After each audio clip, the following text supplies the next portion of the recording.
这边就是这个金印奖啊，这一次台湾金印奖的所有的入围的作品。好，那我们就来导览一下吧。其实金印奖是经济部产业发展署跟印研中心啊，还有其他一些协办单位。现在你看到的全部都是入围的，所以31号的时候才会见真章。那这应该这边现在的是书籍类。哦，这边是书籍类。对，瓶装类。故宫博物院，这个是故宫的四海图文传播，秋雨创新。秋雨啊，这个是布料。下来应该就是瓶装类。也有省市的，这个是省市的。是啊，秋雨其实每年每一届都很有知名度的这些公司，这都是大厂。省市，这个是省市，漂亮。秋雨。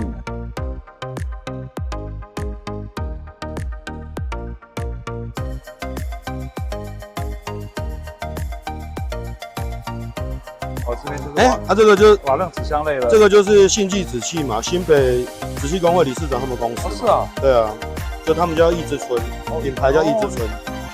他们也有入围啊。不能摸。这边请勿触摸，有看到有。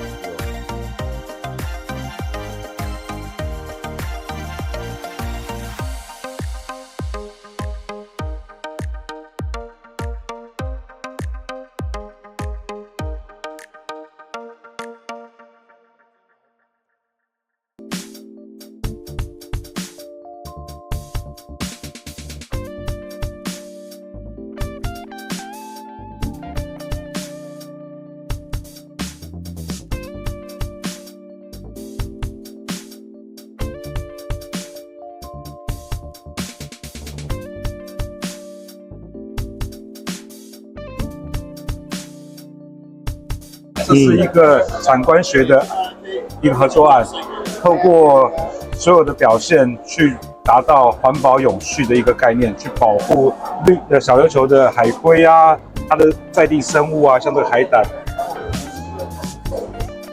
那像那个盒子，这盒子就是用 PS 板包装剩下的废料去做出来的。一般这个瓦楞纸应该称为灰卡，它会丢掉，可是我们把它拿来当做包装盒。